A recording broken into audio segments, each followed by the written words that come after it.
asked you before, what is it about this place? I think our guys were fed off that crowd. I mean, as I said on the radio, I appreciate everybody coming out here. I thought it was pretty electric. I know it was just about 4,000 here. You know, they were really loud when we got out of that first inning, the double play, I think it was, and the play that Leif made. We can really hear it in that dugout. And then, of course, when Woff got the big home run, I mean, it was electric, and our guys just kept feeding off. We talked before the game today about using that to our advantage, but not getting so enamored with it that it takes away from what we were doing here today. And I thought the guys handled it outstanding. Logan Wines, you know, that's a tough situation as a true freshman. I thought the second inning was huge. He came out through a 0, and then we just took off from there. Yeah, speaking of that pitching, I mean, I think 4 or 5 innings straight, they didn't have to make something. No, we did a good job. And, you know, it might have been better. He just left some balls up early. And, you know, they did a good job, all the guys in the top of their lineup. But, you know, and he had a chance to get the first run out at home. He just kind of blacked out as a freshman in that certain situation. But, you know, he didn't hurt himself with walks and everything. And I thought, you know, he settled down. We had good swings in the first inning. Our guys said, you know, listen, we're going to get this guy. Just hold him down. And in the second inning, we just took off. And the big at-bat was Caleb Duckworth, 2 strikes starting it, getting the hit. And, of course, Leif Clarkson. There's always money with a guy on second base. And it's neat to see Wofford do it. Dealing with you guys for approach every game the same, but do you think the boys get a little more amped up when you play the Kentuckys and the Louisvilles? You know what? I don't know if it's so much the Kentuckys and the Louisvilles now because our schedule has so many more teams than just them on it. You know, we've been at Vanderbilt now, and Mississippi State, Ohio State, Tennessee, and Maryland, and over the years, I mean, we'll play anybody anywhere.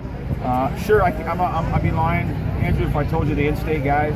I think Anderson Miller would love to have good games with them. But I think Ryan Church and Cody Wofford could care less who they are, you know, being from as far away as they are. I just think it's the opportunity to compete, play against another really good opponent in a great venue in front of a bunch of great people, and that's what I think is the combination of that one. You know, there's some magic here. I know it. I mean, Coach Henderson's talking about it before the game. Him and Coach McDonald don't like to come here.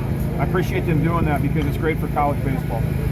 As the offense goes, talk a little bit about moving Anderson to that leadoff spot. I mean, we've been going since then, haven't we? Yeah, I mean, is that a big part of his clicking, or do you feel like it's just everything coming together for Anderson other guys? Anderson understands the strike zone better than Cody. You know, if you look at the strikes to walk ratio, strikeouts to walk, it's better. Anderson's huge with 2 outs. And the bottom part of the lineup was getting us in position. And, you know, Cody was struggling a little bit, so we flipped it. And Cody does a great job of back control behind him now. When Anderson's getting on, I mean, you can see some things happen. We can hit and run, we can bunt. It really has helped everybody. You know, we'll get Churchy going, too, behind it, and Phil Dietrich scares you. And, you know, now you got Duck and Leif and all those guys down at the bottom. So, and then Hudzina's always finding a way to come through with a big 2-out hit. Puts a lot of stress on people, but that's really helped us because the bottom part of the lineup's been getting on, and now you got Millsy right there to get him in, and now it's taking some pressure off Woff. Can you tell us about UAB? Coach Shoup's a legendary coach. He's an unbelievable man, and they'll be very fundamentally sound. They're going to pitch it. I don't know if Luna, their number 1, is going to be ready to go. He's at mono. If he is, they're an unbelievable team. That's why they were second place last year in Conference USA. They're really going to defend it. They'll play the small game, the little things, move the baseball, and just rely on their pitching and defense. But you can't give them freebies, and you can't create things for them because they'll take advantage of it, and their pitching staff will shut you down. So we've got our hands full. But I tell you, if we play the way we're playing right now, there's a lot of people's hands are full with us right now. I'm proud of the way these guys are approaching the game. You worked anything out rotation-wise for this weekend? Same. Thurston, Bartley, and King. I mean, you saw Harmon tonight. He's a different animal in the bullpen, and we're better. I mean, we didn't have to go to Ben Morrison or Elder tonight. You know, Higgs was unbelievable. It's neat to see him get back. Jackson Sal was very close, and it's coming out of his hand as good as it's ever been. I mean, I've never seen a kid throw this good. He's just got about a couple weeks to go. So I really like what our bullpen's doing because our offense now is getting to our bullpen, and it's very tough. And we're getting quality starts now up front. So I think that's what we're doing. And in the midweek, Logan's doing a good job.